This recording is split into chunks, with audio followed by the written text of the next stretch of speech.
Welcome to a Squared Conversation, where I'll be having discussions with impactors and community drivers in the Philadelphia running and fitness scene who inspire all of us to show up for our community authentically. I'm your host, Aaron Nixon. Join me and a special guest each episode as we dive into the who we are, why we show up every day for those around us, unpacking beyond the surface conversation by welcoming vulnerability, love, and grace. Hey everyone, welcome back to another episode of A Squared Conversation. Today, I have the honor of sitting with Nike Performance Running EKIN and founder of Forward Motion of Philadelphia.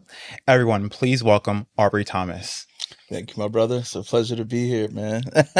Welcome, Aubrey. Dude, it's so good to have you. We've been trying to get together for quite some minute. Yeah. Dude, for quite some time. We're like, okay, we're going to grab coffee. We're going to grab lunch. And our schedules just never aligned for that to happen. And for our very first kind of like hangout, like one-on-one to be the podcast, dude, it truly is an honor to have you. I had to do it, bro. I mean, I remember when I first came in territory 3 years ago. Territory, it sounds so corporate. I'm not even working right now. I'm on in territory right now. But you're the first person I met. Yeah. And energy was amazing. I never walked into a running store and saw all black people working, so that was a pretty special moment. But just on top of that, I mean, the person that I've known you to be in these 3 years has just been a go-getter, an amazing dude. So I mean, it's an honor to be here, and thank you for the opportunity. It means a lot to me, man. Dude, of course. I mean, it's a true testament to kind of the relationship that we've formed, the brotherhood, obviously, and then also what you're doing in the community. Like, I remember meeting you specifically, and you came into the Philadelphia Runner Store that day, and you just had such high energy. You came in, you were like, hey, everyone, how's it going? Like shaking hands. And I was like, who is this guy? First of all, I was like, okay, we have another black rep. This is great to be in the territory. But you came in with just like such high energy, and you were ready to give like the knowledge about like, just the tech in general, about like the brand overall. But you connected with me beyond the brand too. Like, you asked me like, if I had any races coming up, what would I do in my spare time, like what I enjoy to eat. Like, I remember like very small details about the conversation, but I remember like it feels so visceral being there and seeing you come through the door. So it's kind of, I always say this whenever I have a guest, but it's like full circle moment where like you came in and it felt like I was being interviewed, but like in like the most genuine way. And now I get to kind of, return the favor. It's like a full circle moment, dude. It's so good to have you here. As you can see, I'm wearing the Pegasus Premium, so I had to like get dressed up for you. Rubbing the swoosh, dude. I love that. These are so comfortable. Yeah, super duper. Yeah, so and the colorway, like this white, like and that stripe of orange, dude, it's so nice. Yes, sir. I went to F45 on Saturday. Oh, nice. And my friend Meg, she's an instructor there as well, but she came up to me. She was like, "Those shoes are like." They're so nice. She's like, the colorway, they look so cool. And I was like, you have to come to Philadelphia Runner and get a pair. Hey, here we go. I was like, I was seated these. She was like, can I get seated? I was like, maybe. She was like, Aaron and Nike, it sounds really good. I was like, yeah. I mean, the shoes are looking really good, dude. And I went on a run the other day too. Maybe just like an easy 5K almost, maybe with like 4 miles. It felt really good, very snappy. Feels like I'm walking on the clouds for sure. So kudos to Nike for these shoes. Yes, sir. The premium is definitely premium. We're turning the tide. Feels good. Yeah, absolutely. Before we dive into this enlightening conversation, I really cannot wait to just unpack so much with you and kind of, find out a little bit more about your trajectory with the brand in general, then also kind of like dad life, because a new dad. Yeah. And just what you have going on with the brand, but also like away from the brand as well. Last time I saw you in Manayunk at the Philadelphia Running Man location, and we were talking about sinners, and I kind of wanted to come back to that briefly because I finally man, we started with a hot take, bro. Yes, because I finally saw it. I had I spent maybe like 5 hours at the DMV getting my ID, and I was like, right. I was like, I have to treat myself, and I was like, Aubrey and I were just talking about sinners. I was like, it's time for me to go see it before I want to give my money. Black cinema. I was like, I have to support. And I love Michael B. Jordan. And you had a hot take. And I have a hot take. So we can kind of discuss that really quick. Dude, it was so good. Like, I can watch that film over and over again. Like, Michael B. Jordan blew it out the water. I actually, for a second, thought that he had a twin. Seriously, the soundtrack is so good. Like, I've actually just been listening to the score over and over again. Also really good. The cinematography, then like the messages, like I was sitting there with my big bucket of popcorn. Dude, it was so good. The storyline, it was good. The messages, it was great. And I remember you were like, at the end of the day, it's also just kind of like a vampire movie, and it really is. But I just had to tell you, there's so much more to it. Yeah. But I had to tell you that I saw it and it was really good. Yeah, I think the cinematography is amazing. Switching between aspect ratios. Yeah. I think this movie was groundbreaking from so many other lenses than just no pun intended. Than just like. This is a film, right? Like ownership, like him getting ownership of the film in 25 years. That's groundbreaking in the film industry for a Black director and producer to have that ownership. The historical nods, social commentary, that was all really, really great, right? You know, like there's no knock on that for me. I think all those things were 10 of 10, and I think those stories needed to be told. And it's very relevant to today's landscape. Yeah, absolutely. With all that's going on, whichever way you sway. I think for me, it was just more so like, maybe it's a personal bias because like that genre is like, I mean, it's not my favorite, but when I look at it just on the surface level, I'm like, okay, this is just another vampire film. But that's not the way that it was to me that it was marketed. Yeah, it was like marketed like. Yeah, there are deeper meanings. Yeah, there's great social commentary and things like that. But for me, I'm like, man, Blade was great. Like, I think that was like the ultimate vampire film. And so when I compare it to that, like, it's like, just they're not the same film. Yeah. But I couldn't get past the fact that I'm like, this was a great film, but like, I don't get caught up in the like, and I'm not saying you do either, but like, you go on social media, you go on wherever you digest your news and your pop culture, and all these articles are saying how amazing this is, and like 10 of 10, 10 of 10, 10 of 10, 10 of 10. There's no objectivity. Like people don't take the time to actually think about it for themselves and be like, do I like this film? Yeah. It's like, and that leads into so many other things, but it's like, it's this idea of just like this herd culture mentality. Yeah. That like, I saw this was good on a blog. So if this is, in my mind, instinctually, this is already good. Yeah. Before I walk into the theater. Yeah. And so if you take, like, when people actually take the time to actually, think about it for themselves, I think, there are many different perspectives that could be formed. But for me, it was a vampire film, and it was great social commentary, great aspect, great cinematography. I think it was just groundbreaking for so many other reasons, but the storytelling to me felt a little flat. Just to me. Yeah. Like, we're going into a house and we don't want to let vampires inside. The vampires want to kill everybody in the house. Yeah. Mixing the social commentary, mixing everything else. But like at the core of it, that's, Yeah. At the core, for me. No, dude, 100%. At the core, it is a vampire film.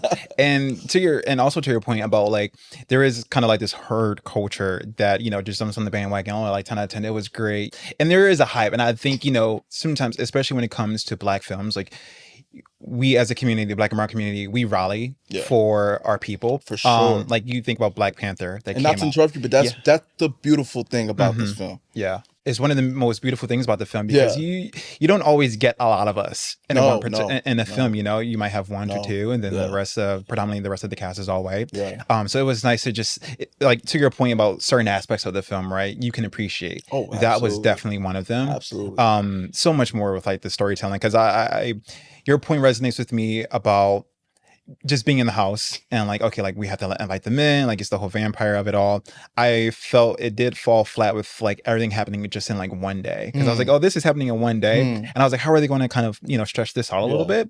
But when I personally got past that part, it was so many messages, dude. And like, we can sit down. I don't want to make the whole thing about Shout out to Ryan Coogler. He's really absolutely, for sure. Yeah, absolutely, dude. And it's just so nice to see more Black and brown faces on screen is very groundbreaking. Absolutely. And I feel as though it's opening the doors for more people of color to enter into a space. And then you have Black directors, and it's giving them kind of like that autonomy to create whatever it is that they want. They don't have to just stick with like one particular genre. Yep. And it's not like, okay, we're Black and brown, so we have to tell this particular story, you know, like from this one lens. You know, it's very nuanced. Like we can tap into like fantasy, we can tap into like adventure, we can tap into like a vampire film, we can tap into horror as well.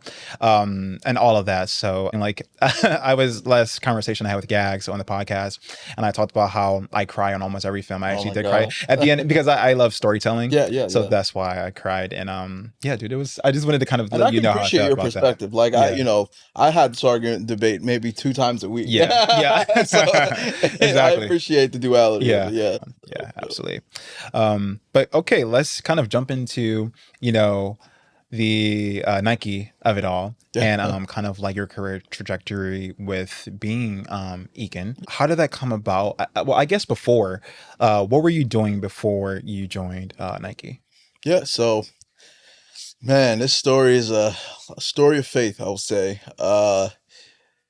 You know, I was at a time in my life, you know, it started in 2015, and at this moment I was in business school, Rutgers Business School, studying marketing, trying to figure out, you know, like what I wanted to do, what my impact on the world. I mean, that's very macro, but like just trying to figure out, you know, where I fit in, and what my talents or what my gifts could contribute to the society and to the world. And I had an opportunity to work at a running store at that point, and that really opened my eyes, you know, to the magic within wellness.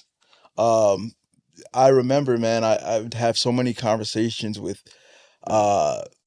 people of all different various backgrounds, but what was so special to me was like, man, like the those who really invested in wellness aged so well, like skin elasticity, they had a natural good smell to them.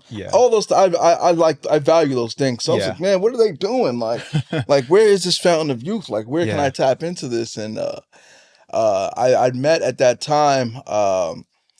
He was it was called the Pacer program back then.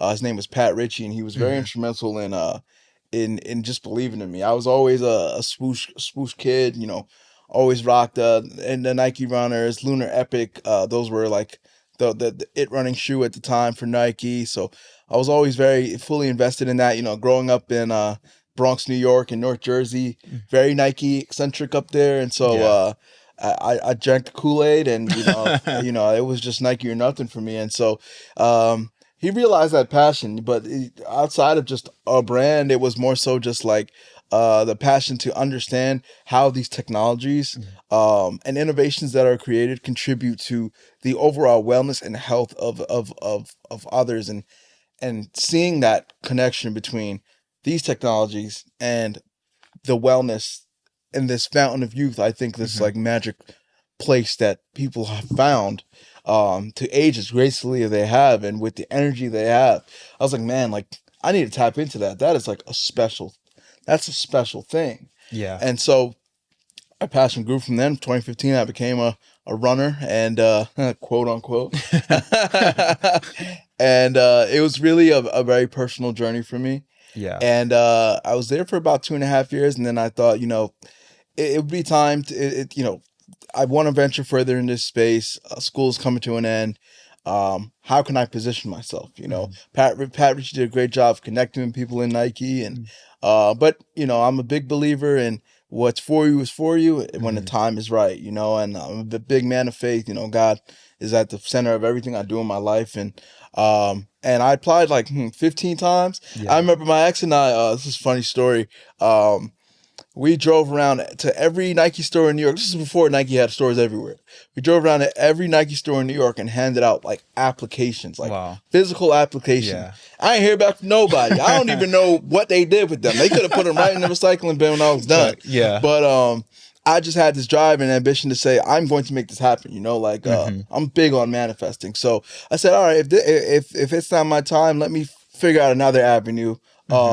And see, come at it at a different angle. You know what I mean? So then I started managing running stores. So Started in Princeton, a few other stores in Jersey, Hoboken, then a few stores in New York. And then 2019 came around, and I felt like my time.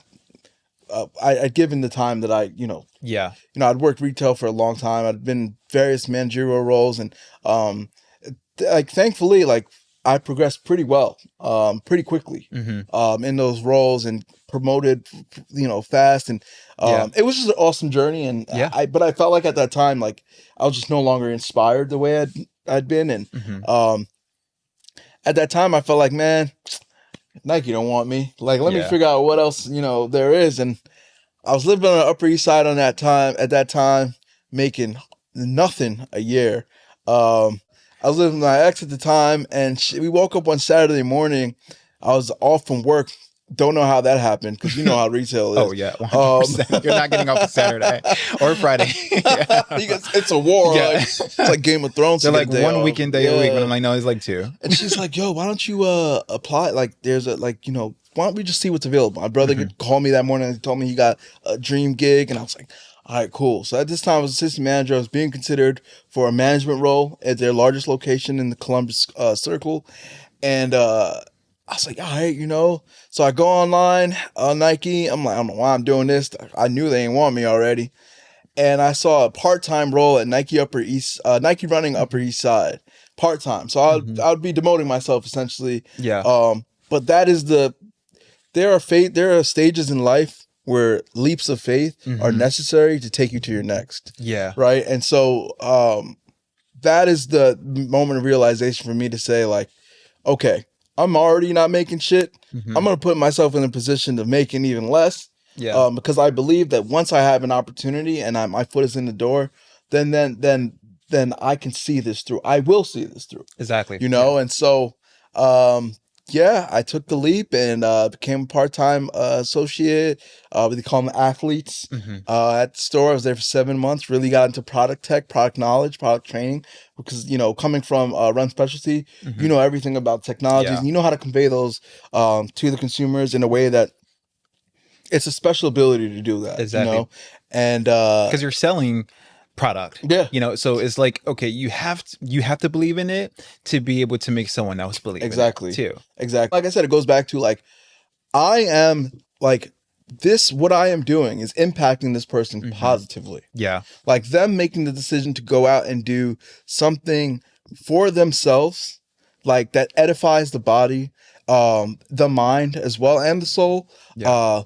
That is a big deal. And if I am to be part of their journey, then what I'm doing here and equipping them with the right tools is important to ensure that they get to whatever goal they would like to accomplish. And so that's why it was always very important for me. So from there, I had a full-time role at Nike Running Flatiron. I was the biggest running door in the country at that time.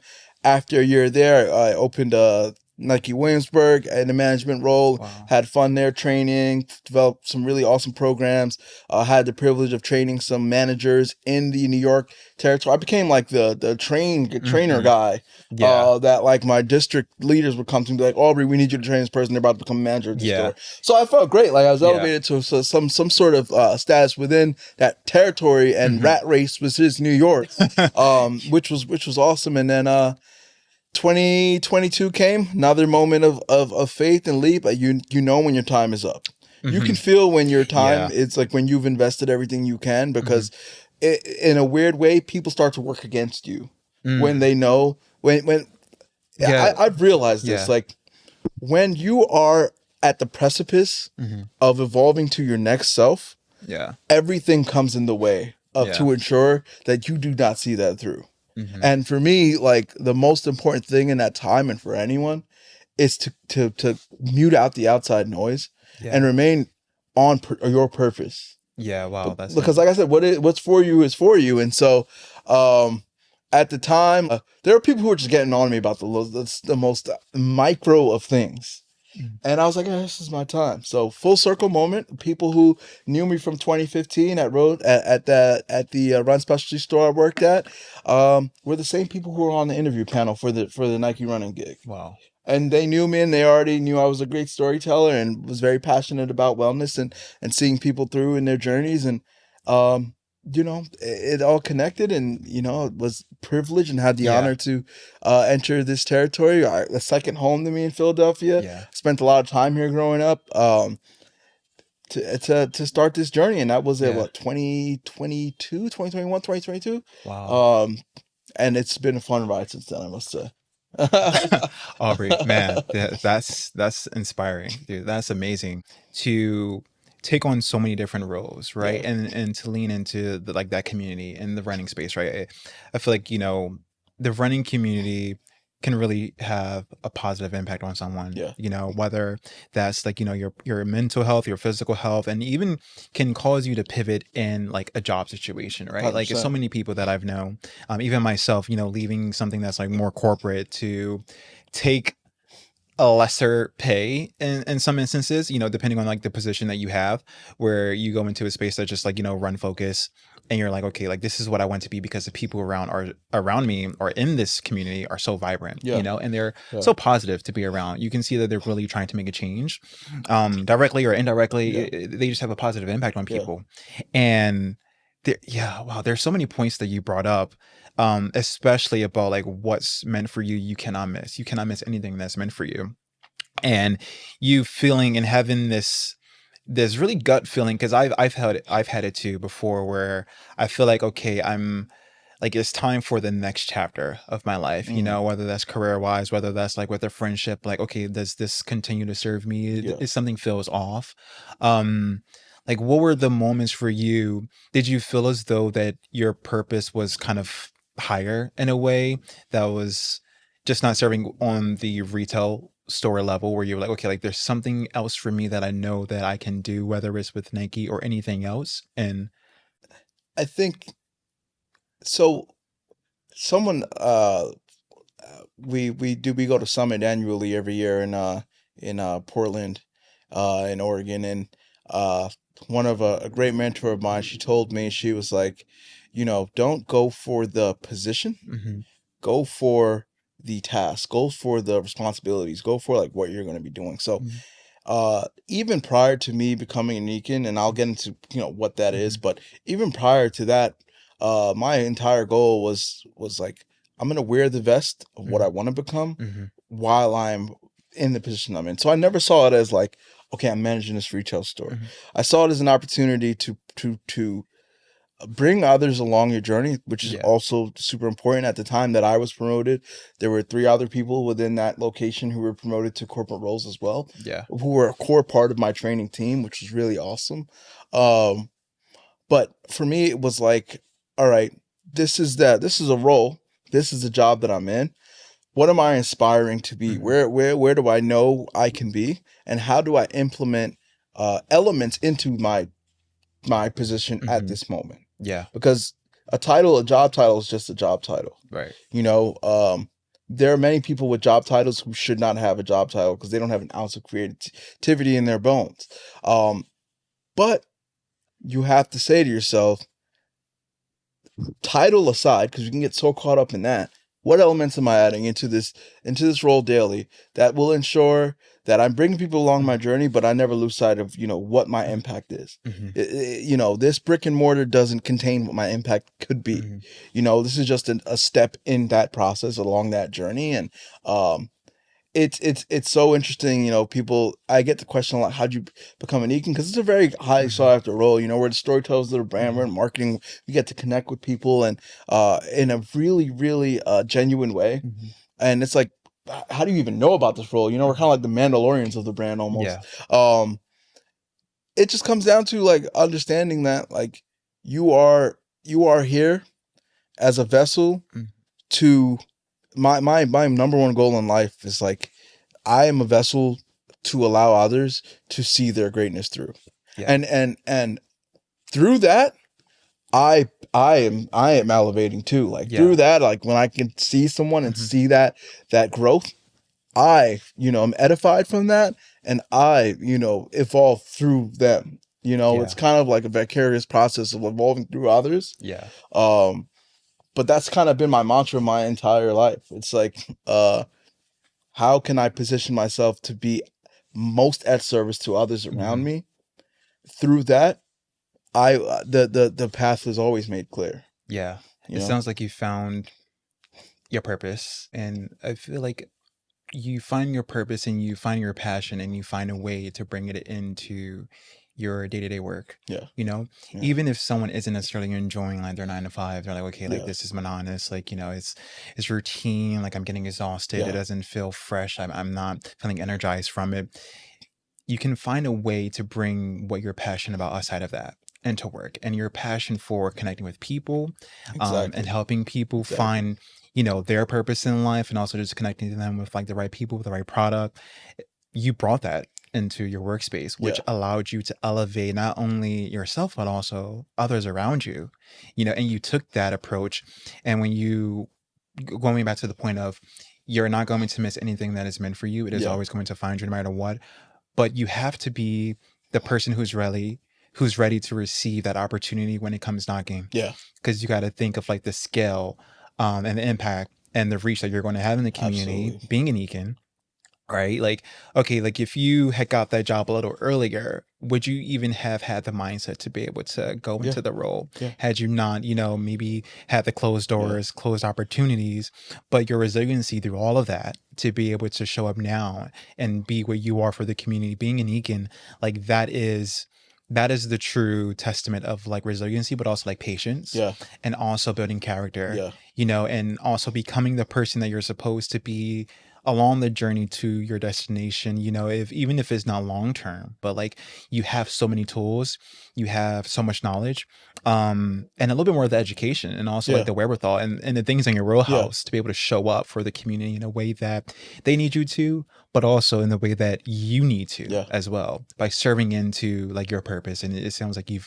it definitely sounds like you have found that, and you're leaning so much into that, because I feel it whenever I'm around you, dude. Like we Thank you, my can brother. chat, Yeah. and I'm like, he's in service to other Yeah. people, not with just a product, but also with like your generosity and your words and your encouragement. Like, Thank you. That means a yeah, lot. yeah, And I also, you know, want to mention that I think there's a time, people, this was a big thing for me, mhm, right? Whatever, and this is career wise, but it can be life as well. Whatever is giving you the most adversity right now in your yeah, career, whatever is like the thing that like you find most difficult and challenging to navigate, that stage of those moments have prepared me for my next, mhm, right? Like the person who I thought, it's so funny. It's so like the your enemies can sometimes be the missing ingredient mhm. to where you're going. What do you mean by that? Yeah, I've learned more from people who don't who stand in opposition, or I've learned more from people in my way than people who've cheered me along. mhm, Because like the most important thing is like, what did I learn from, like, what lesson was I taught from, like, from this mhm. challenge, you know, like what, and I'm trying not to get too specific because I'm Yeah, not that guy. yeah, Like yeah, what lesson, like why is this so difficult? mhm, What, and once I come out of that, once I understand that I need to just stay focused. I used to tell athletes all the time, was like, you know, when you're on a highway and you see an accident on the other side, going in the opposite direction, why does the side that's not impacted by that accident, why is there slow down on that side as well? Because no one's focusing on where they need to go. Everyone's focusing on the accident on the opposite side of the highway that's not in their direction. mhm, But those who are focused on their path and where they're going can cancel that out. And so if in those moments of challenges, wherever it can be in your career, that those moments, think about the fact that those moments could be preparing you for your next, and what you can, and equipping you with the tools to overcome challenges in the next chapter of your life. And that is something that's like, it's like, it's so interesting because when I think back on, like I said, the people that made the biggest impacts on my life have not necessarily been in my corner, mhm. but through that, I learned and was equipped with the tools on how to manage, Yeah, how to overcome challenges, and how to communicate in a way that will keep me aligned on the vision while ensuring that that distraction doesn't become my reality. yeah. If Wow. that makes some sense, No, absolutely. You've definitely dropped some gems there, dude, because I can relate. I've definitely had some challenges along the way. The ebbs and flows of life. Oh, for sure. But when it For sure. definitely comes to pivoting in, you mentioned it earlier, knowing that innate feeling of like I am ready for a change. Yeah. Like there is something out there that's more for me. Yeah. I don't have to stay in the same place anymore, or you just have a higher calling. You will you will face so much opposition Yeah. sometimes. Like how do you decide who is for you, Yeah. who is not for you? And taking advice too, because sometimes you'll find a lot of people when you're trying to take on like this new venture that is completely foreign to them, 100%. and it seems like so scary, or it almost feels like you're doing something to the contrary, because they're used to Aubrey in this particular way. They're used to you, and they see you this particular way. Yeah. And then as like you start to step outside of that box, even to yourself, you're like, okay, am I doing something wrong? Yeah. Like the people that I expect to support me, the people that I thought would be there are kind of going away. They're not here for me along with this journey. And it's like, you want to bring them along with you too, because there's history there's memories, but you start to feel a little bit of a shift, where you can essentially become intimidating to them once you start to reach a higher level that kind of makes them reflect back on their life if they're reaching like their highest potential. It's kind of like you're a mirror to them. If Aubrey is able to make, this significant change and this significant move in his life and, become an EKIN, like, what am I doing with my life? So it almost becomes like they don't want to be around you, right? And so once they start to see you actually doing the small actionable steps to improve your life, you're met with that resistance. How did you kind of manage that? Going into this next phase and this new chapter of your life, and you're feeling really confident about that, right? How did you meet that resistance from? It's never personal. Yeah. A lot of times just projection of insecurities or things that people are already like trying to deal with within themselves, and they know no other way to do it than to project it onto to others to bring them down to their level. Like to me, it's like, and I don't take that personally, it's like at the end of the day, when I go home and I log out and I'm with my daughter and with my fiance and I'm watching, I'm a very simple person. I cut on Netflix and I'm chilling. I'm not thinking about who in my day like may have, tried to upset me or try to, get me to act out a character, because it's not personal. There's always something behind that. Like there's always, there's one thing that I always remember. It's like the person you see, there are things going on in their reality that can sometimes forcefully try to become part of your reality, but they are just, again, a vessel to that energy. That you're not like, it's not like an attack against Aubrey. It's just, there may be something in that person's life that they're trying to deal with, that they're going on. They don't know how to cope with, and so that goes into how they communicate and their relationships with others. And so once I've come to, and let me tell you something. It's an everyday battle, bro. Like I'm like, the version of the self that I'm speaking about right now is the version that I'm still, aspiring to be. But it's something I have to keep a conscious effort to keep in the forefront of my mind to remain, focused and distractionless, and also to elevate too, it's to get never you where personal. You need to be next. It's never, it can seem the most personal, but it's never personal. Sometimes it's just things that, and we can all be subject to that sometimes. But for me, it's like, all right, what can I learn from this? I'll take it and I'll apply it and I'll continue to move forward and continue to elevate. Because if I, adopt whatever said individual or whatever situation is trying to derail me, and then I become a negative to everyone that I'm encountering as well. That doesn't help things in any capacity. The core element of what we do and what I do on a daily basis is just connecting with people. Like take the brand out of it, take like anything I've done in Philadelphia, take that out of it. It's really just how I'm connecting with people. Like that's it. Like that's it. Like the end of the day, like I one of my closest friends asked me on on this past weekend, like what my why is, and it's like just to aspire others through genuine connection and through allowing them to. People don't listen to listen these days. People just listen to respond. Mm-hmm. It's like when you're telling someone you're a challenge that you're having going on and you're looking for advice, and then they hit you with a story Mm-hmm. about how they're like their challenge, but the completely is nothing about what you were telling them. Yeah. That, you know, and I'm sure we've all done that at times, but like the core root of it is like what is life and what is existence without human connection? Yeah. It's there's like that's the base of everything, and it doesn't need to become more complex than that. Mm-hmm. It doesn't, and when it does, Yeah. that's when divisions come about. That's when lack of respect for others and their beliefs and their practices.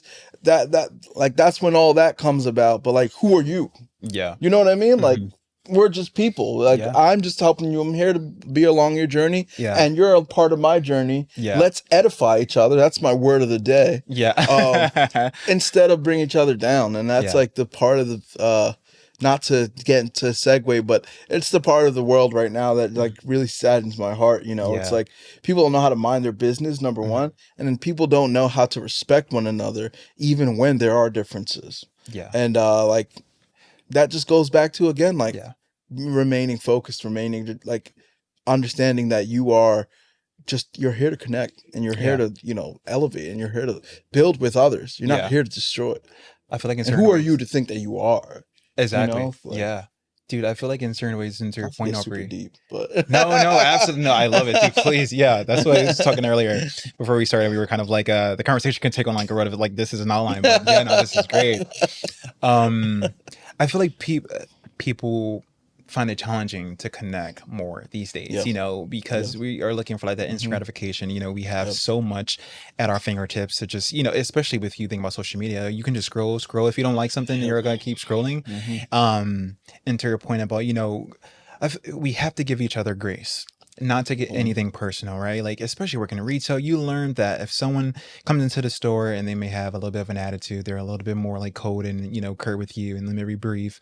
It's like, okay, this person could have had a very crappy day. 1,000%. You know, they could have lost someone and they have to come pick up shoes or pick up whatever it is that they need from the store.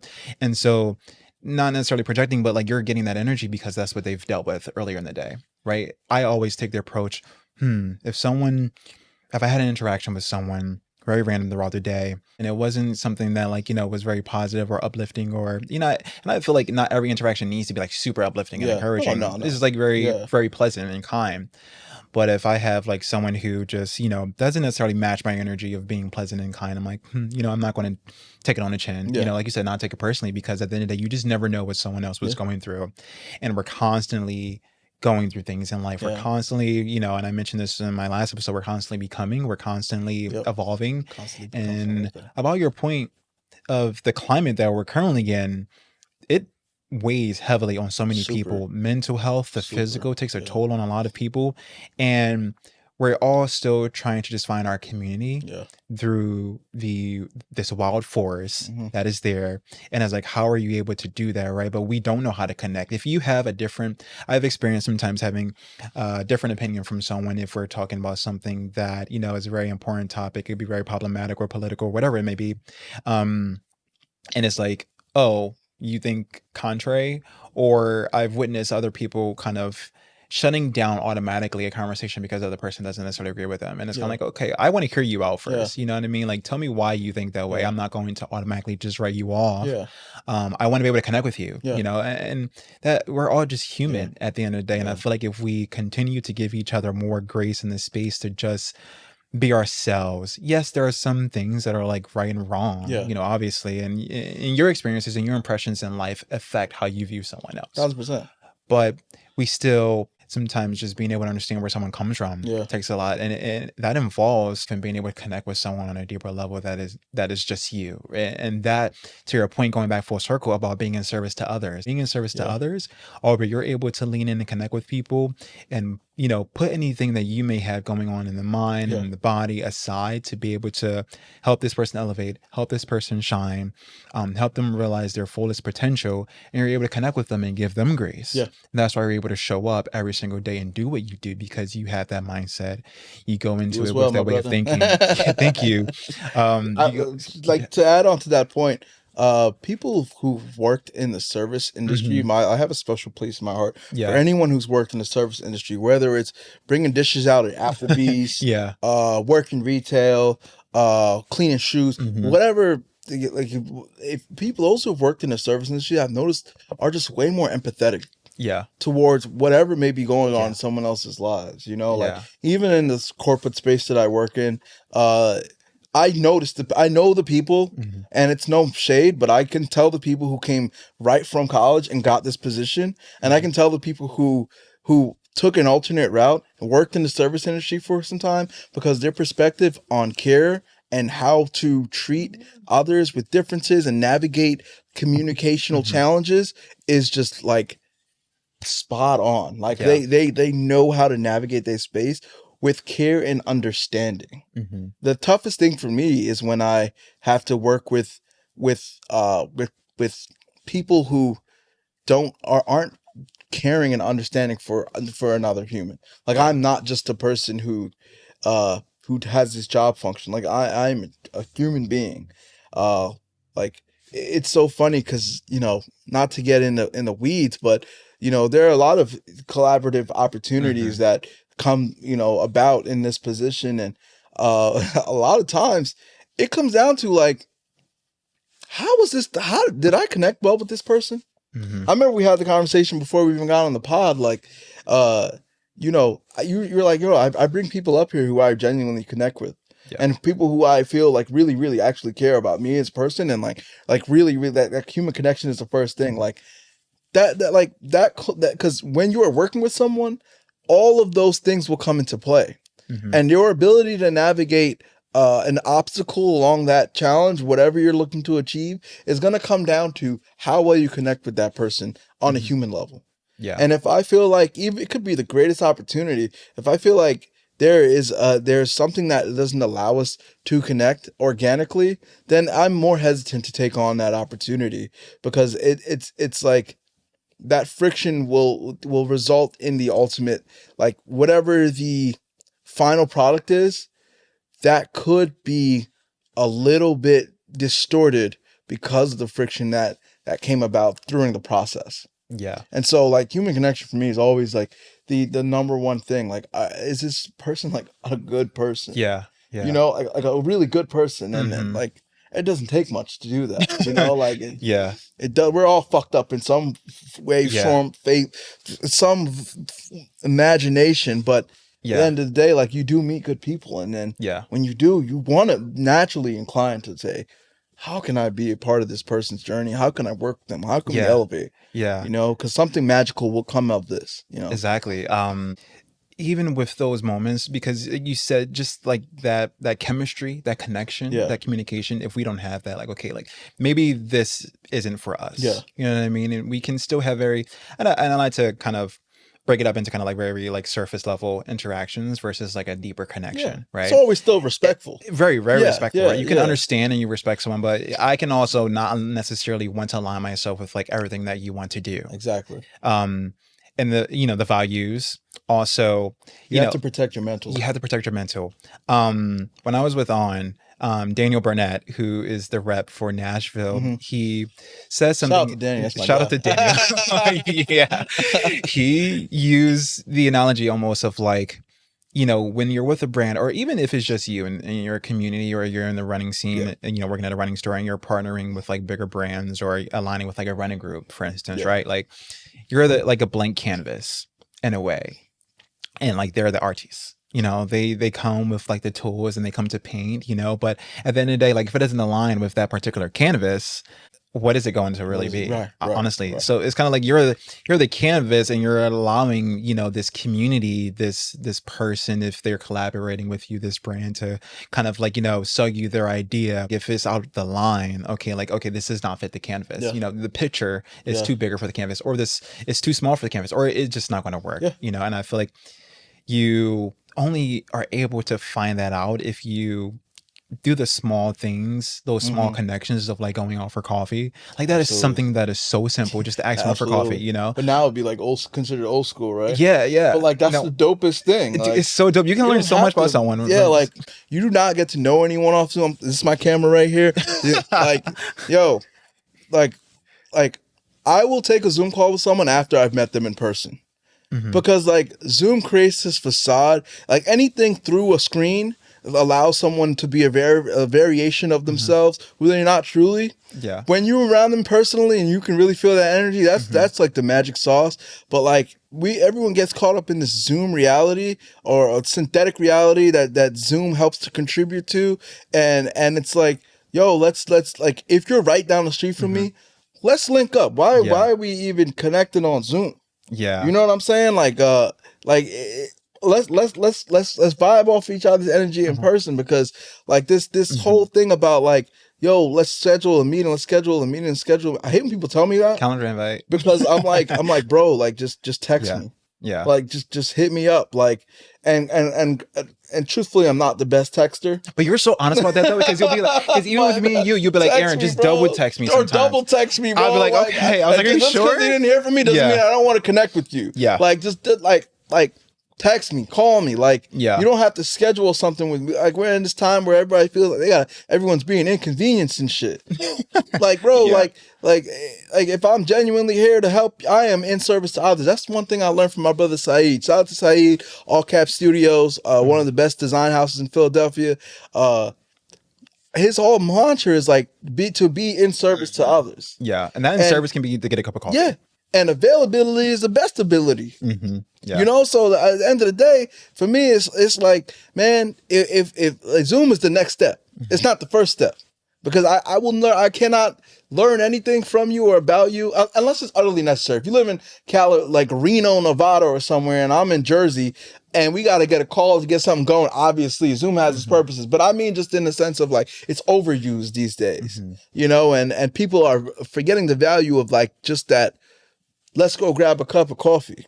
Yeah. Like that has become devalued, but for this synthetic platform that promotes versions of oneself that may not always be the true and real. You know what I mean? Like, let's go get that coffee. Let's hit up La Colombe and go get a breakfast sandwich and figure it out. The best moments and times of inspiration that I've had working with others is in moments where we're connecting on something that has nothing to do with what we're working on. Yeah. You know? And so, you know, I always want to stress the importance of that, and the value of that. I mean, there are times where I've come in to your workplace and we're not even talking about what I'm there to talk about. And and that's the best time for me, because I'm not coming in talking about, like, my first thing, like, hey, did you check out this new technology?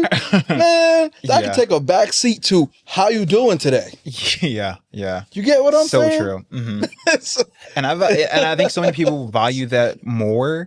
I mean, obviously you're showing up for your job. You're showing up, you know, you're giving the information that we need, you know, to be able to make sales and all that kind of stuff. But so many people want to connect beyond that. You know, when you take a personal interest in someone, because people love talking about themselves, you know, that's the thing. So it's like when you allow someone to do that and you're listening, like you said, not listening to respond, but like listening to actually listening, that gives someone that fills someone's day, like creating a space for someone just to talk, you know. And yes, there's a role there, but it's the genuine bond and the genuine connection that you're getting to that allows you to be like, okay, let's grab coffee. Like you said, I don't want to meet you first on Google Meet, like let's or Zoom, or like let's actually meet in person. I want to feel your vibe. I want to feel your energy. I want to see. Sometimes the energy does not lie. You know, sometimes I'm like, I did not like that interaction. Absolutely so not. I don't think you're someone I want to see again. Man. I always think, am I a charger, or am I someone who's draining someone's battery?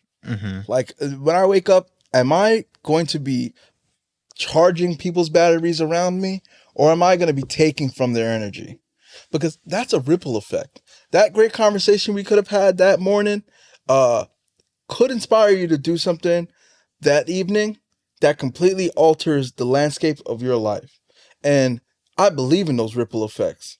You know, like, am I charging people's batteries and allowing them to become that, like, edifying them along their journey, or am I taking away from their potential? Yeah. And that, like, that's something that I always keep on the forefront of my mind, because I always want to be that, like, you know, when your phone about to die, you looking for a charger. Yeah. I always want to be that charger for somebody, because, like you said, you never know what's going on these days, especially in people's lives, man. And that's just me, you know. Yeah. No, dude. And now, does that mean I'm a perfect person? Absolutely not, bro. Right. But I try to have a positive impact. You know, I learned that, you know, from my parents. I learned that from growing up. I learned that I grew up for various socioeconomic levels, and it just allowed me to see things a little differently and understand that you know, we all need each other.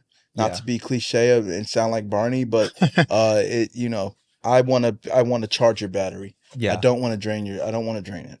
Dude, and I can definitely say, Aubrey, like you're definitely a charger. You know, you're like that charger that you carry with you. You're the portable charger. You're the portable charger that you can plug it in and get fully charged. You know, you as well, my brother. Thank you. Man, I will say, whenever you come into the store, if anyone's, you know how Philly Renter is, there's kind of like the 3 levels. You have the women's downstairs. So like if anyone's helping, like, you know, in the women's area, and we hear you, because you come in and like we know, we know you're here. I don't know how to be your voice travels. You're like, hey, that's always been a problem. It's kind of helpful in life now. But right. We will not have to do the volume up. But this, like, you come in and like we know that you're there, and like if someone has a customer, if I have a customer, I'm like, okay, like how can we wrap this up? Because I want to talk to Aubrey. Like seriously, I think everyone does that. Like Jacob will be like, "Oh, Aubrey's here." I'm like, "Oh my gosh!" Like Jacob's the best. Shout out to the entire team. Shout out to the entire team. Everyone that I connect with throughout my journey and throughout my day-to-day job functions. I love each and every one of you guys, and I'm happy to be of service. And shout out to the work you do each and every day, because you know, the corporate side of things, a lot of lazy people on the corporate side of things. But there are people who have to work 6 to 7 days a week and don't get the pay and don't get the recognition that they deserve. And from me to you, I appreciate you. So that, you know, I just want to, because I know some of my people going to be watching this, so I just want to let them know. Yeah. I'm on leave, so you won't see me for a little while, you know. But I just, you know, I'm very appreciative for what we all contribute to this community, for sure. Thank you, Aubrey. I appreciate that, man. It got me about to tear out. I get so emotional. It takes the smallest thing to get emotional. But thank you just for being like so inclusive and like a brother to me. I think, and before we get into this next topic, because you kind of allow for the perfect segue before we start diving in, but I just want to say as well, you were killing this, bro. The dapperness. It's like I need to get right with the posture. Like, yeah, you doing your thing, bro. Like they so polished, man. So thanks, polished. Dude. I appreciate it, Aubrey. You too. Been doing this for 10 years. I wouldn't.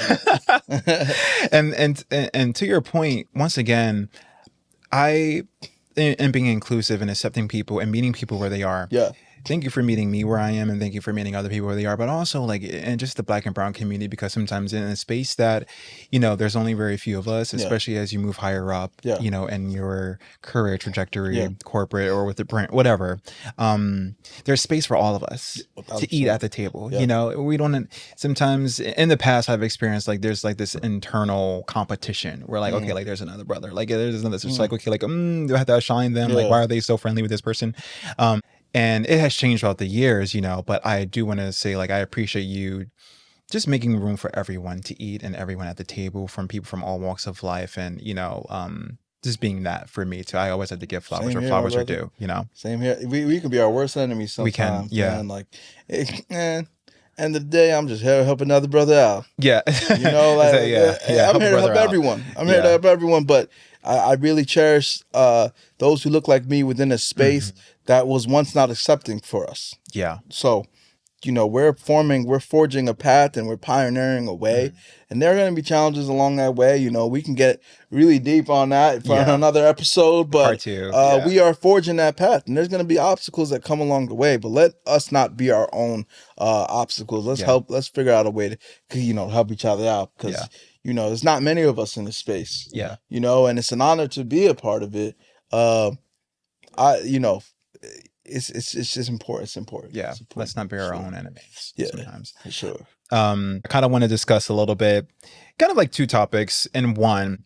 You just put on an amazing event, OPEC Relays. Thank you, my brother. That was incredible. Thank you. You showed up for the community. Like, I got there with like John and David late, and I was like, whoa, like this is like I was like, this is a party. And like Brody always says, it's going to be a movie. When I tell you, it was a freaking movie. And he was on the podcast, one of my very first guests. And I was like, dude, like that movie is going to be like almost 3 hours, kind of like how Wicked was. But it really was like, you showed up. Like when I tell you, people are still talking about that to this day. Like that was incredible. And I'm kind of curious, like, collaborating with Brody, what was that like? And then also just in your community, like how are your creative process behind putting on events in the territory, then still showing up because you're EKIN. Yeah. So how do you elevate the brand in that capacity, but also like you have a personal brand too when you're walking into these doors? So absolutely, great question. What is that like for you? Well, I'll tackle the first one. Shout out to Brody. That's a great brother of mine. When I came into territory again 3 years ago, it's one of the first people I connected with. And I heard about what he's done in the community, and you know, I knew that was somebody I definitely needed to connect with, just to understand the landscape of running in the city of Philadelphia, and really get to just to know, you know, what makes the machine and what makes the engine go. And but he's always been you know, mentor of mine, super supportive. You know, we can talk about anything. I value that relationship. That's a really, really important one, and super appreciative to have someone with all that knowledge and tutelage by my side. You know what I mean? So like I said, getting back to it, like once we hit go, got the approvals, working with your brothers, you know, smooth sailing. Let's get to the mission. Like we are I listened to Larry June, rapper from the Bay. He said we doing numbers. So we gonna do numbers. You know what I'm saying? Like that's like once that respect is established, and once that you're genuinely invested in seeing someone win, like that is it. Like there's so many people who collaborate who ain't interested in the person they collaborate with seeing them win.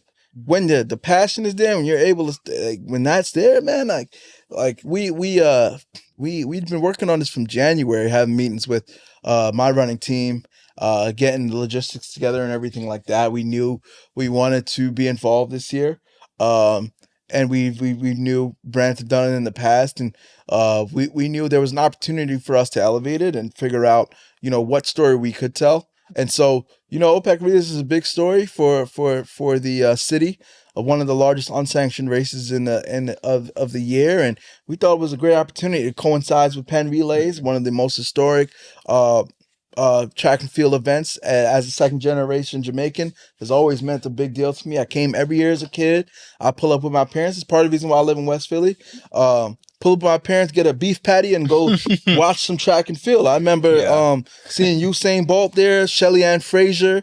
Those people mean a lot to me. You know what I mean? I always say I'm Jamaican before I'm American. You know what I'm saying? So that for me, to have the opportunity to be a part of that journey this year was so impactful, and we got the work done, and we did some things that we created an ad, we decked out a van, we lit up the alley, we did some really amazing things, and that's just the synergy you have. We were texting the week after, like, man, we got that Kobe and Shaq synergy. That's the synergy you have when you work with somebody who you want to see win, and who they want to see you win as well. Yeah. There's only the magic that can come from that. You know what I mean? And so that was a great opportunity. And thank you for that as well. What was the second question? Just other events too. Before I was gagged when I saw the van. I was totally gagged. I was like, wait. I remember seeing the Brody posted on his photo. Yeah. I mean, he posted it on his Instagram story. And I was like, this is the van. This is sick. Yeah, dude, shout out to getting that, like, you know, materializing that. The second question was just kind of, you know, off of the OPEC Relays. You are a personal brand yourself, you know, like showing up as Aubrey, but then also, you know, being EKIN. How do you authentically continue to put together events inside of the community and showing up and elevating both the brand, but also like yourself, like that process. The cool thing about what I'm able to do in this position is I can tell the story I would like to tell. For so long, the running industry only told the white story.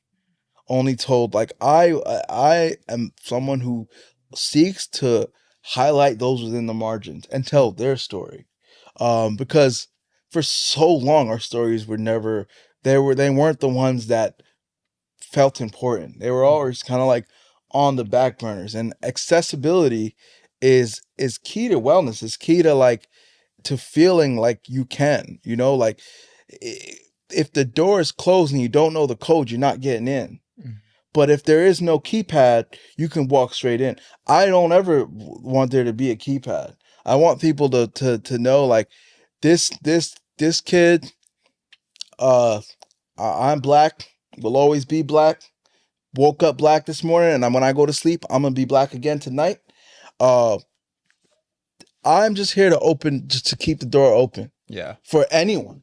Black, brown, white, it doesn't matter. But like when you close that door, what the running culture was, and this is going to get to the question you asked, I can be a little long-winded. I apologize. Dude, please, yeah. What the running culture was prior to COVID versus what it is now, like the landscape wasn't ready for that. You know, I'm in the last year, I've seen like tons of black and brown run clubs popping up. You know how good that feel? Right. Yeah. The number one cause of death in our community is high blood pressure and diabetes. So if people is walking and moving around, there it is. But why was that not? Why did we feel like we weren't welcome in that space before? Because the person on the stage didn't give a damn about our story, for one, didn't look nothing like us, for two, and weren't willing to accept a different perspective. And so everything I do, even with Forward Motion, shout out to my team, all caps, shout out to Philly Runner, shout out to Jess Wayashi, that's a great friend of mine, the way she runs, shout out to Great Circles, shout out to Foreign Cafe and all my partners there, Marissa, Yolo, one of the most creative minds I've ever met. Everybody on my team is from a different background. And it's not like I intended to go out and be like, okay, I need a white person. Oh, now I need an Asian. Now I need an indigenous. Now I need a Caribbean. No, it like use what is around you, right? Like the city of Philadelphia is like inherently one that is so rich of culture. And, you know, like us being on a team allows for everyone's perspective to come through and shine through. And what does that do? Eliminate the keypad. So anybody who comes through to a Forward Motion, or anybody who just beats me, knows that regardless of who you are, I don't give a damn. Like I just care about allowing you to feel welcome in the space, because I know what that impact will have on your life. Like I know what impact it's had on my life, and it's an ebb and flow thing, right? Like you're not gonna be the perfect athlete at all stages of your life, but as long as you feel like there's a space where you feel welcome in, and there's some camaraderie, man, that's a space I want to come back to. That's a space I want to grow in. That's a space I want to build in. That's a space I want to learn in, because there's so many times we can just get caught up in, like I said, that synthetic reality that promotes this version of self that doesn't actually truly exist. Yeah. It's in those connections with others and like allowing those different perspectives to shine, to come through, man. And that's, you know, what I love, bringing a different perspective. I'm someone who cares about aesthetic, has always been intrigued by fashion. My brother is big into that industry. And I always said, you know, if I'm gonna tell a story about running, I wanna make it a creative intersection, a wellness intersection of creativity, to where because nurses run, painters run, firefighters run, gymnasts run, everyone, like if we're all taking part in this magic of wellness, why isn't there a space that feels inclusive? You know, and so for me, you know, with Forward Motion and with my co-founders, what we've created is that space because those perspectives are the stories that need to be told. It's not the one that have been forced on us for years and years and years and years and years and years with the skinny white runner from Montana. No knock to the skinny white runner from Montana. You got a place too, but so do we. And we need to create that space for our stories to be told. Full circle moment, taking it back to Sinners. Creating a space where our stories are told. We're in an age where we're so reliant on others to tell our stories, where we forget that we have a voice too. Yeah. And so that's all I'm trying to do. That's it. And that's how, those connections naturally come about, because I care about someone's perspective who's different from mine, because it only widens my lens. Yeah. And to your point about, waiting for others to tell our story, but the conditioning and also feeling as though we don't have a voice to tell our own stories, So if we don't feel as though we have the tools and resources, or even like the platform or the people who are going to listen, that engagement to even tell our stories, are we even going to do that? Yeah. If they aren't doing it, we have to do it for ourselves, and we have to be seen. We have to shake the table a little bit. You cannot be afraid to go after what you want and create the space for yourself. And I talk about this on my last episode. And we can merge. We can collaborate. But sometimes you don't even. But if you want to, at the end of the day, sometimes you just don't want to collab. And it goes back to your point of, is it a genuine connection? What is the mission here at the end of the day? Yeah. Maybe I don't want to collab with this brand. Maybe I don't want to collab with this running group. Maybe I don't want to collab with this store, this partner, because at the end of the day, they're not going to be able to tell our story the way that we're able to tell our own story. Yeah. It's been so heartwarming to see the rise of so many Black and brown running groups in the city of Philadelphia. Like I was just looking at Maurice. Shout out to Maurice. Good brother of mine as well. MVM, shout out. Yes. With Chasing Miles, Run Club, and like what he's doing with the out and backs from like different malls throughout the city, like running from KOP to Center City, running from, Philadelphia Mills to Center City. He like absolutely crushing it. And then also, what is it? Men's Night Run Club. I think that one's a new one. Yeah. And I can't remember his name, but I spoke with the founder, who started it, and he was saying like he just wanted to create a space for Black and brown men to show up and to be able to talk beyond the run, beyond the surface level connections, to talk about what's really going on, at the core of who we are, and to be able to share that with another man, at the end of the day, be vulnerable with another guy. And so there's so much nuance even with the spaces that we're creating. It's not just it's not narrow. We are allowing for so much expansion and so much growth, and we're showing up for each other. We're showing up for ourselves, but we're showing up for each other in the way that in some spaces we're not getting. For us, it's because we've come through the pandemic. We're reclaiming our voice. I feel like for a while we lost it for a little bit, or we were trying to figure it out. And it's so to know that the generation of runners that are, that are us and our community, and just people who don't look like us, are able to see that there's a way being paid for them to go ahead and to create whatever it is that they want. Eliminating the barriers of entry. Exactly. I used to be a big swimmer. I used to a lifeguard growing up, open water by the beach, at your local YMCA, at your local wellness center. It was me. I used to be able to swim there for free, but you would most times a facility with a pool, the membership is like $90 and up. Probably, that was almost a decade ago, so it's probably like now it's probably looking at $150 and up now. The coolest thing about running is you can go get a pair of shoes. I'm not going to tell you where to go get them, and go right outside. You know, and the thing about it is, especially for our community, something that you mentioned that I really want to hit on. Everybody can't afford a therapist. Everybody doesn't have insurance to say, let me go get somebody who can talk to and help with my issues. The communities that are most affected by mental illness and have the most mental health issues, there are no outlets for those communities and that said individuals in those communities to have an outlet. Because it's a cyclical thing, and I can get deeper about that, but when wellness can become that outlet, there is so much greatness that can occur from that. when you can realize that there is no barrier of entry for me going to an outlet to get a $40 pair of running shoes with all the greatest technologies, because they were once full price. Go to outlet, go get you running shoes. If you can't afford to go to a run specialty shop, go, you know what I'm saying? And go outside and just start moving. Yeah. That alone, like the best ideas I've had have come from me doing a run or have come from some type of physical activity. But that's why I'm so passionate about it, is because it's like that our community needs that. Yeah. We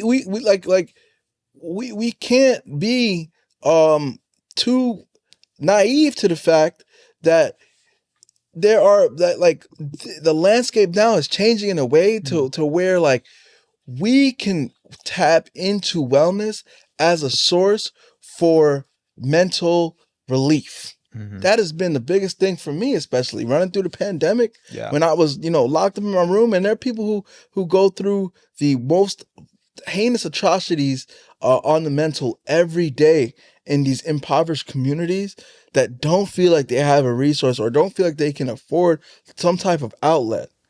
I was driving through Kensington yesterday and saw a group of all different types of backgrounds running through the hood. I'm not talking about the gentrified part of Kensington, but I'm like, now did they all have the best equipment? No. Fuck that. Yeah. They were out there moving. They were out there, and I know the impact that can have on our community. Yeah. So I just always wanted to create that space, because you don't need a membership to go run. You could just get some shoes. Make sure you get the right shoes. Don't be running no Air Forces. Pet premium. Yeah. You get the right shoes and go out and change your whole mental. And that can have that can keep you from a decision that would have derailed your entire life. Josh from Swagger House. He has Josh. very good family. Good fam. Love him dearly. He always says at the beginning of his group runs, normalize Bye Hill running. I hope I'm saying that correctly, Josh. If you see this and message me like, hey, or like that was not it. But Bye Hill running is normalizing running in your community, where you're able to step outside of your front door and be able to run no matter where you live. Like, why is it that you have to go to a particular area to run? It's to your point about like, do you have the nicest shoes? Maybe not, but at the end of the day, if you have shoes, you can run. You can run. You're moving. There are people in Kenya who run barefoot, and they come over here to the marathon and be dusting everybody. Yeah. So, absolutely. Let's just tap into, it's one of the most affordable ways to relieve mental stress. And I'm not just talking about running, I'm talking about just movement in general. It's one of the best ways. And I just want to allow people to see that. Like, I'm not out here the super skinny super athletic. Those days are in my past. But when I get out and do my little 2-3 mile run, it could be at a 10, 11, 12 minute pace. I don't give a damn about who knows about it. I'm not here for the vanity of it. I'm here because I feel the mental reprieve. That's the only reason why I do it. I don't run to post it on Strava. I've never even had a Strava account because I give a fuck about that. It's about how does Aubrey feel after? Because once I'm in the right mental space, I can be that portable charger for others. If I'm not, then I'm not doing anyone any good. Yeah. You know what I mean? Like, it's all about, we all have 100, man, there's 100 things that I can get into that could be a stress on my mind. But we have to create and realize that there are outlets there to relieve those things. And it's not, it always doesn't always come down to drinking and drugs and things that don't edify the body. It just comes down to realizing that movement is magic. Maybe I should title that as my next book, but it could be the title of the episode. Yeah, but it's simply that. I feel that. Aubrey, such powerful words, dude. Like, I'm sitting here and I, getting chills from just like hearing you talk. This has been such a great conversation and getting to know you so much more, and so enlightening too. Getting back to your point about like, these marginalized groups sometimes don't always have the tools and resources to, afford therapy. So these groups that are pretty much being formed by our community, people that look like us, they are an outlet for them to be able to release any type of stress that's going on, you know, and these running group leaders are creating a safe environment. They're creating a safe space.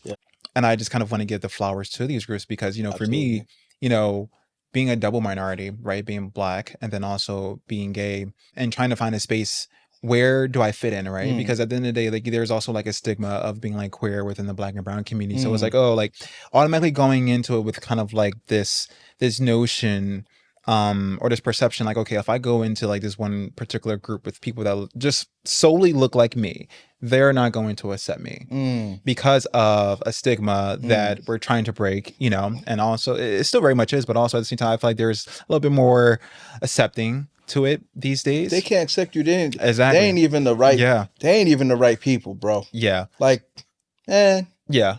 What are we talking about here, bro? We're talking about human differences. We're talking about like what are we talking about? Like, who is Aaron as a person? Who is Aubrey as a person? Like that. It goes back to everything. And I get so passionate about it. I hate that. I don't like that. Like, man, like if you are not, bro, it's all right. But it's like the inclusion piece. Yeah, like we don't have to be friends. Yeah. There are people who care. There are people who don't give a damn about what I do in my personal life. Yeah. Well, how does that affect you? Just show up. Yeah. Just so I always say, and somebody out there needs to hear this, yo. I always say, I want to shout out my brother Anthony. He's been running every day. Posting his runs. He's running like 17-minute pace right now, chopping it down to 16 minutes. Like he's not the smallest dude. He's like 6'5", you know, he was a football player. So for him to be moving like that every day and have that passion and have that drive to do it. Yeah. I just wanted to take a moment to shout him out.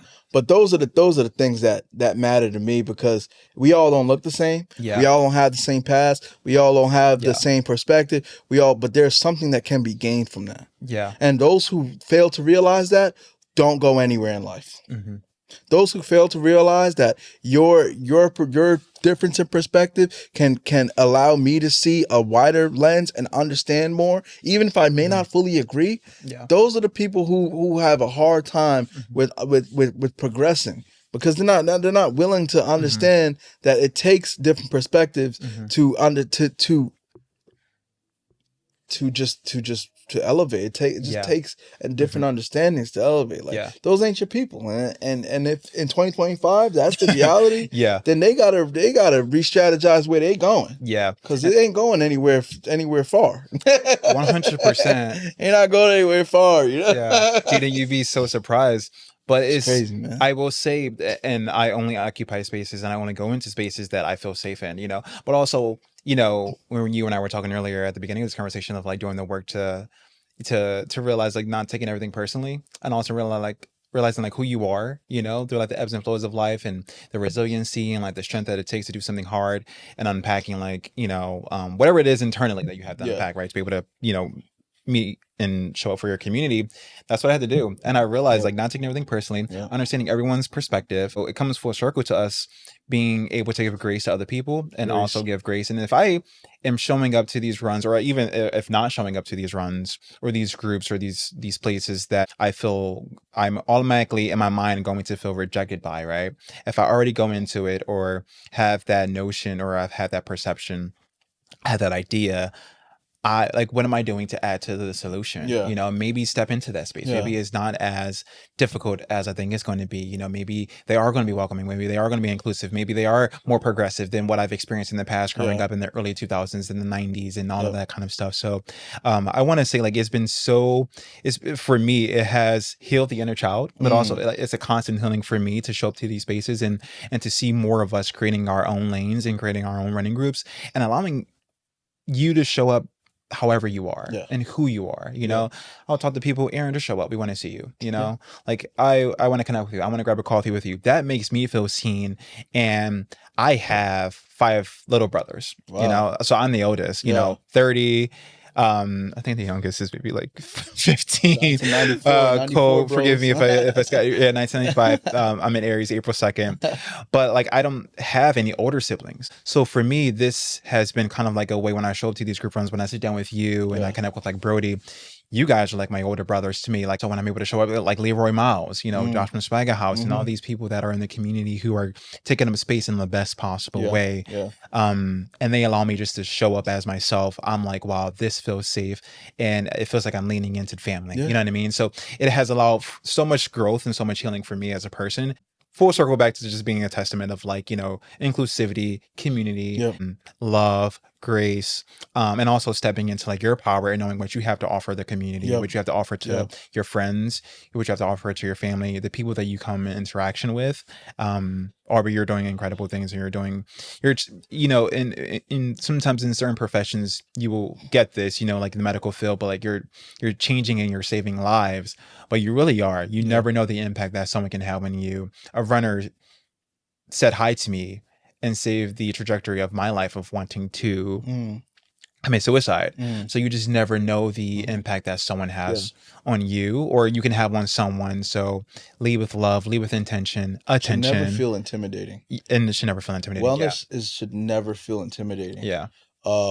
Like it should never feel like you don't belong. You know, it's hard enough to show up for yourself and say, I'm going to do this. So I always say showing up, you've already won the battle. Regardless of how your run goes that day, how your walk goes that day, how your yoga session goes that day, your Pilates go that day, like you showed up. And you already, to me, you already won the prize. You know what I mean? It should never feel intimidating, because like, who are we to judge anyone? We all messed up within ourselves. Like, who are we we're all working on ourselves each and every day. Who am I to say you're doing it wrong? You know what I mean? Why not create a space where we can all, you know, feed off each other's energy and build together? You know, that's, I think, and that's something you realize, you know, even with your podcast that you're doing, this is a special thing. Man. You know, stories. Right. Right. You know, like let's build. Let's figure out how we can build instead of getting distracted by our differences. You know? And to be able to understand the differences, you know, like I want to talk beyond what we see. You know, like I know you're EKIN, but like, okay, like who's Aubrey as a person, you know, like, and per getting to know you and someone being able to connect with your story. A guest can be sitting here. We may not look the same, but I guarantee at the end of the day, you're going to be able to understand Aubrey.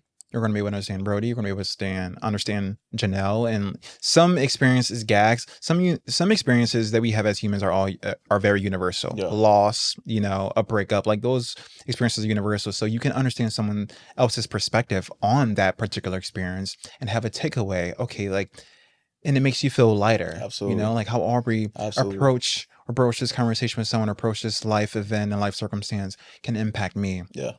That was really deep. Thank you for sharing part of your story, man. Yeah, of course, man. And this has been life-changing for me, and being able to just unpack that.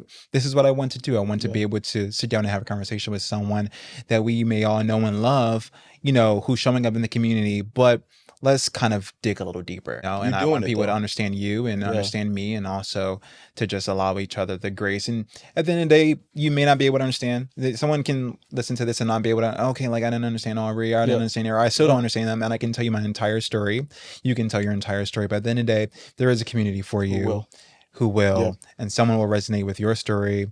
So to your point about like just showing up to these running groups, to, you know, Aubrey's event, Forward Motion, any group, anything that's happening in your area, and you're looking for community, you're looking for authenticity, you're looking for an outlet. If you're not getting it at home from your family, if you're not getting it from a partner, just show up. Because at the end of the day, how I like to think of it, you can always go home. Like you can always go home, and you know, I'm not feeling like I'm going to go home, but you know, at least show up, because you might be able to have an interaction with someone and it changes the trajectory of your entire life. 1,000%. That ripple effect. 100%, dude. Ripple effect, man. On a lighter note, and as we get ready to close out, because this was great. Sorry to take us. No. So let's add some levity to it all. Yes.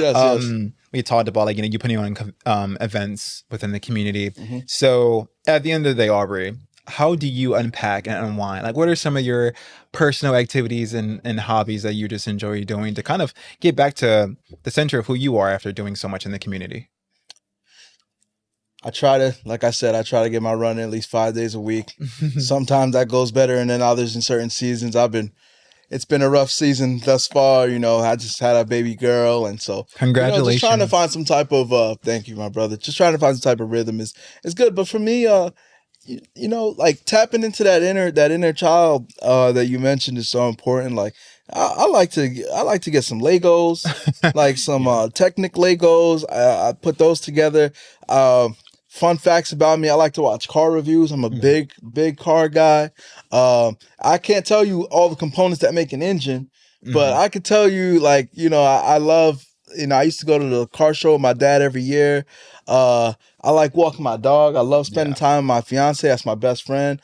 I love watching a good movie. I'm a very simple person, super duper simple. So just having the ability to come home and be around those who love me and vice versa, and just chill. That's all it takes for me, really. I just like to take a moment to stop, get off my phone. That's the biggest thing for me. One of the things that I practice, especially since I've been on leave, is like if I can constantly be going. There's always a text that comes in. There's always a call that's being made. There's always like the cell phone. There's a guy who's in Severance, the older gentleman. I don't know his name. I would have to ask my fiance because she knows any actor's name, anybody. She knows their name. I'm not that person. I could watch a movie and not know anybody. Yeah. You ask me from the office, I know Jim and Steve Carell. I don't even know his name in the office right now, but I love the office. Michael Scott. Yeah, Michael. That's what I'm saying. Yeah. I don't be remembering names. I'm not the type of person. I need to get better at it though. But it's just that. It's just not really walking in, putting my phone at a distance. Mm-hmm. And actually being in the moment. Yeah. Because like I said, once you pick your phone up, like the guy from Severance, he said, I don't have a phone. I don't like, to feel like I'm always available to someone. Mm-hmm. There needs to be time for me, and sometimes with the phone and with technology, we always feel like we have to be moving when someone needs us. Oh, we got to be available right then and there. Then we lose sense of the time that we want for and need for ourselves to recharge. Yeah. So I've been making it more of a focus to like keep my phone at a distance, because if it's in reach, at commercial break, I'm going for the phone. Yeah. Now I'm texting, now I'm out of the moment. The one of the most beautiful things about having a daughter now and being a new dad is to realize how valuable that time is.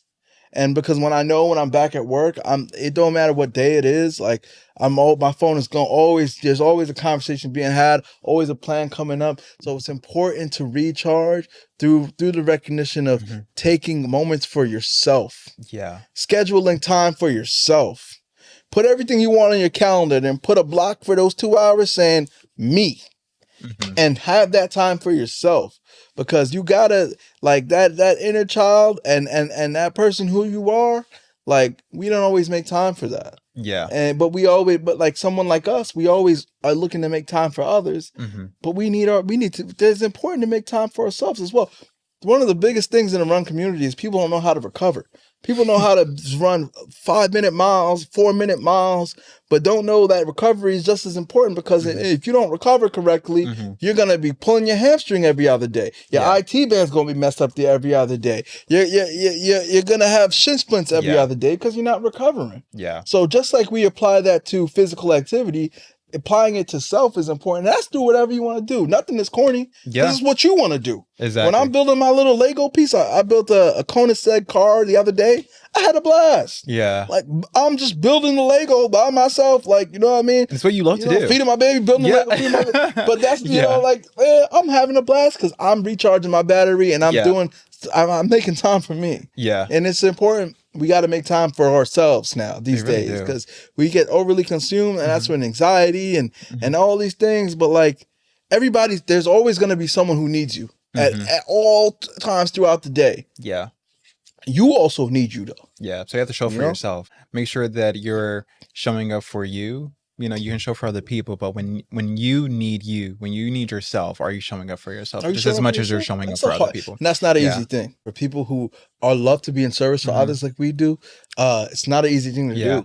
But you find that sometimes, like when we were talking about like the charge, like those simple moments of like doing Legos, you know, sitting down watching something on television, like watching The Office, or you know, spending time with your daughter, like. Those are moments of recharge. Like for me, it's like something simple. Like if I could read a book and not talk to anyone. Like sometimes I just don't want to talk to anyone. I don't want to touch my phone. Like I would tell my friends, like, hey, this was a busy week.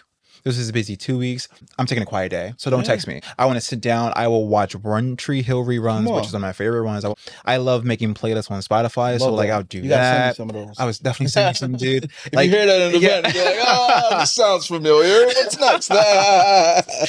Like, that's what I love doing. Those are just a couple of things that connect me back to myself, you know, whether it's going out for a run, being physically active, you know, doing yoga, doing, taking a cycle bar class with my friend Meg from F45. But those moments of small recharge, self-care moments where you're able to get back to yourself because we're putting off so much energy. We're getting overstimulated, you know, and we're putting out a lot for other people. We're investing into a lot of people. But those moments, those very small moments, Aubrey, like we cannot take them for granted. No. So people, please make sure you're taking, you know, these rest days, you know, take that PTO. The PTO is there for a reason. Take that PTO. You got to slow down and speed up. Yeah.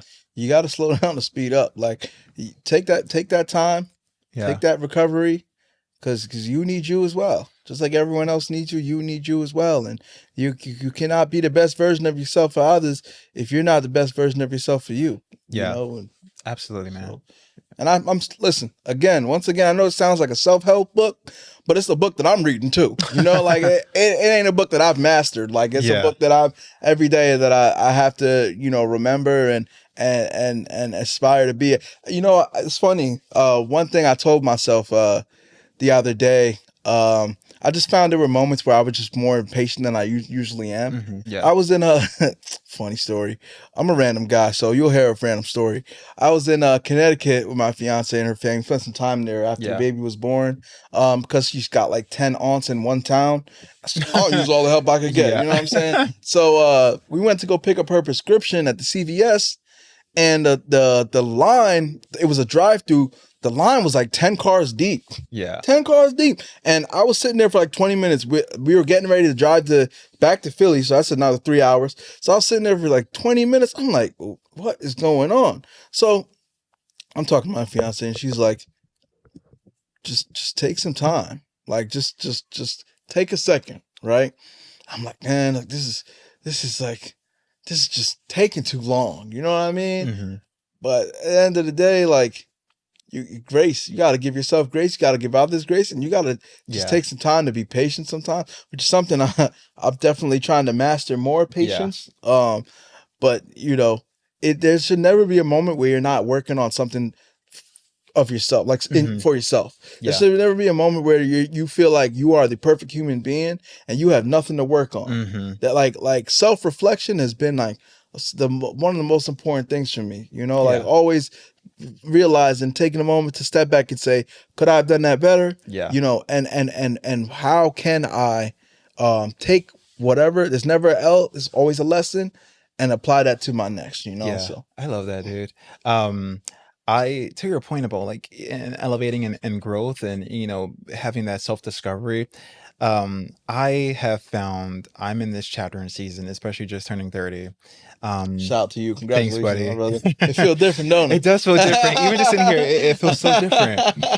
I have this insatiable appetite to constantly learn and evolve. Dude, I just signed up for an acting class. Oh, that's beautiful. At the Walnut Street Theater that I'll be starting next month. So I'm so excited. And it's like, that's something new that's going to kind of take me out of my element. I mean, I love storytelling. I love writing and I love, you know, I love cinema. So it's kind of like me immersing myself into something that I really just want to know a little bit more.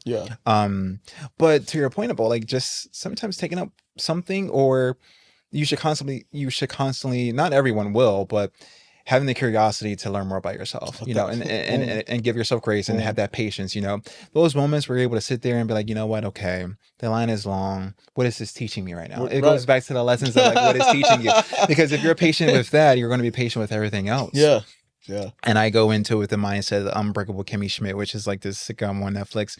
What is it called? Unbreakable Kimmy Schmidt. The character Kimmy Schmidt, she goes, I just endure everything for like 10 seconds. And then when I get to that 10 seconds, I think about the next 10 seconds. And I'm like, you know, I take that approach with everything. I'm like, if I can do this for 10 seconds, if I can wait for 10 seconds, I'm going to intentionally put myself in the longer line to teach myself patience. So there's so much, dude. There's so much growth in like those moments of uncomfortable moments of, you know, you don't want to be in this particular situation. Or I can easily just get out of the longer line to go to the shorter line, but maybe just sit in that for like a split second. It teaches yourself patience. It teaches you the grace. It gives you more kindness, and you show up for yourself and others in a way that not just, you know, very narrow. Aubrey, this has been very wonderful. This has been great. It's been a true honor sitting here and having a conversation with you, brother. And like I said, you know, we've been trying to get together for you know, coffee, lunch, but I feel like this was kind of like the perfect time. And we were not supposed to miss out on this. Like we cannot miss anything that isn't meant for us. This was meant for us to sit down and have this conversation. And before we wrap, not to interrupt you, I want to give you your flowers as well, my brother. You were a doer. You know, when I met you years ago, you told me the things that you wanted to do, getting more into the media space and things like that, and you're doing it. I spoke about those chapters of Leaps of Faith. Like, you are a walking example of leaps of faith. You know, like, you are doing the things that you said you wanted to do. That is so powerful. There's so many people who are like, I want to do this, I want to do that, I want to do this, I want to do that. And they don't even take the first step to do it. But you, through what you are doing, you don't know how many countless people you are inspiring to do that themselves. And so, you know, you were just even mentioning you picking up an acting class.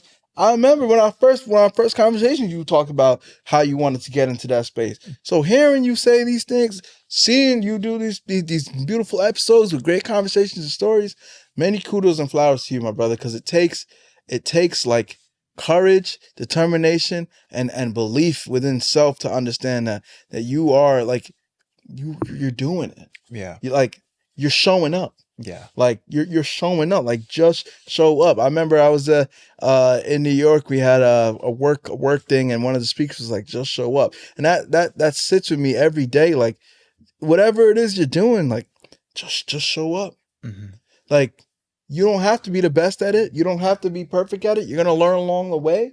But if you just show up, you're gonna do it. You're gonna execute. Don't just be someone who's gonna write everything down, not execute. Mm-hmm. Just execute, and how do you execute? By showing up. Yeah. You're not supposed to know everything at first. Yeah. But when you see examples of it through your friends and people you really value, it's a beautiful thing. So amazing what you've built and where this is going to go. And again, I'm honored to just be a part of the journey. It means a great deal to me, and I wouldn't have missed this for the world. Thank you, Aubrey. I appreciate you, my brother. I really do. That means so much. That means a lot. And like you said, just show up, because you never know who needs it, you know? Yeah. Like, I'm sitting on something that could really help someone. Anyone can be sitting on something that can really help someone and change someone's life. Why not just do it? I can only get a yes or no answer, but I would rather give myself a yes than versus someone else give me a no. Exactly. You know? So this is me just investing into that and investing into my community. And I'm only able to do that too with like those small moments of recharge. Like, when I sit down and I said that, like, sometimes I'll just sit back and watch, you know, One Tree Hill, which is one of my favorite shows, or like an indie film, or create like these playlists that, like, those things are community to me. And I lean into that to recharge the show for my community. Mm-hmm. You can find and you can make community in whatever it is. Yeah. I listen to sleep sounds before I go to bed.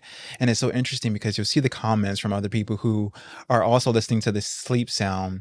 And the comments are always just so uplifting. They'll be like, I hope you have a great night rest. I hope whatever it is that you're experiencing, so cool. Any negative thing, you know, leaves you, know that you are loved. And if I can go onto YouTube and read a comment section of people who are also listening for sleep sounds, but it's so encouraging and motivating, and loving, I know that there are other people out there that I can connect with. If I can show up to a concert for one of my favorite indie bands who some of my other friends are like, you are listening to what? Yeah. I'm like, okay, you don't have to go. I will go by myself. Yeah. But there are other people there who are also listening. There's people there who are into the exact same thing that you're doing. it goes back to what we said at the beginning. Just show up, show for yourself, show up with a willingness to just to see what's out there for you. Got to normalize loving one another. Yeah. We have to normalize loving one another in this climate. Yeah. Like normalize telling the people you love, I love you. Yeah. 100%. Not love you too. Not love you without the I. Normalize telling people you love, I love you. Yeah. Because we need that these days. Like there's so many things in this society. Like this administration is trying to separate us. It's trying to like there's so many things that are going on that are trying to divide us. You know, normalize telling people I love you. Normalize showing up for yourself and the others around you and your community, and you will be blessed by that. And I live my life through that, and God has blessed me a million types of ways. Whatever you believe in, just normalize love. You know, it sounds so cliche and sounds so like oh, I read this in a Barnes and Noble's book, but that's the basis of everything. Just normalize loving those who love you, and let's just be there for one another in a time where, you know, it seems like no one like that care for others is just dissipating day by day. So you know, that's the last thing I'll end on. Yeah. Well, Aubrey, I love you, brother. Love you too, man. And I cannot wait to just see who you become on this new journey of being a father. I just Thank know, you, my like, brother. you know, we talk about community being inclusive, Still being loving. To sleep. I just know that you're going to continue to just grow and show up for, you know, your daughter, your family in general, but also like your community. That will have a trickle down effect into how you're showing up for us too. Just that that tenderness, that care, that compassion, empathy, and generosity. Dude. So once again, I love you. Love you too, man. And it's been an honor. Thank you, my brother. This was great. Of course.